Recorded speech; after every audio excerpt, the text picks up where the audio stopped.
Cette vidéo a pour objectif de montrer comment bien utiliser les filtres à seringue Steri-Fill Fast et Steri-Fill Plus.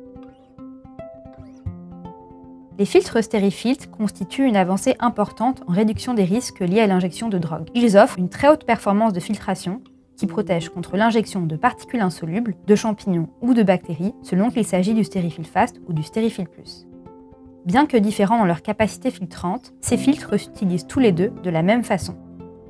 Nous allons utiliser ici le Steri-Fill Plus avec 3 seringues différentes. Une seringue sans aiguille, une insuline BD et une Omnican B-Brown. Les Steri-Fill sont compatibles avec la plupart des seringues fréquemment utilisées pour l'injection de drogue, qu'elles soient à aiguille sertie ou sans aiguille à embout lueur slip. Les Steri-Fill ne peuvent en revanche pas s'utiliser sur les seringues sans aiguille à embout lueur lock. Le Steri-Fill est dans son emballage stérile. Pour l'utiliser, on retire délicatement l'opercule en papier, puis on fait basculer le Steri-Fill tout en veillant à ne pas le toucher directement avec ses doigts.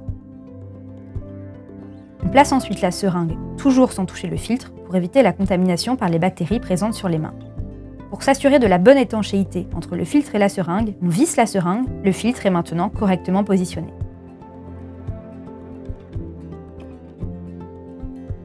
Voici la même manipulation avec une seringue BD à aiguille sertie. On ouvre le blister du Steri-Fill et on le fait basculer de la même façon, sans toucher, puis on positionne la seringue. On obtient ensuite l'étanchéité nécessaire en vissant la seringue et en appuyant fortement sur le Steri-Fill. Pour la seringue sertie Omnican, la manipulation est légèrement différente. Il est inutile de visser, il suffit d'appuyer fortement jusqu'à entendre un clic qui signifie que le filtre est correctement placé. Pour éviter d'émousser l'aiguille contre la paroi intérieure du filtre, vous pouvez stabiliser votre mouvement en posant vos coudes sur la table ou sur vos genoux. Il faut faire attention à ne pas plaquer le Steri-Fill au fond du récipient afin d'éviter un effet ventouse.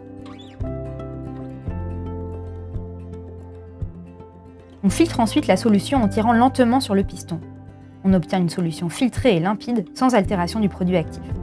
On peut maintenant retirer et jeter le Steri-Fill. Il faut ensuite éliminer les bulles d'air avant d'injecter. Pour ce faire, on tient la seringue verticalement, aiguille vers le haut, on tapote sur la seringue pour faire remonter les bulles et on les expulse à l'aide du piston. La filtration est maintenant terminée. Si vous rencontrez des difficultés à aspirer le liquide, c'est que l'étanchéité entre la seringue et le Steri-Fill est insuffisante et qu'il faut enfoncer plus fortement le filtre. Plus rare, la cause peut venir de la présence d'un excédent de plastique sur la seringue, supprimez-le en le grattant.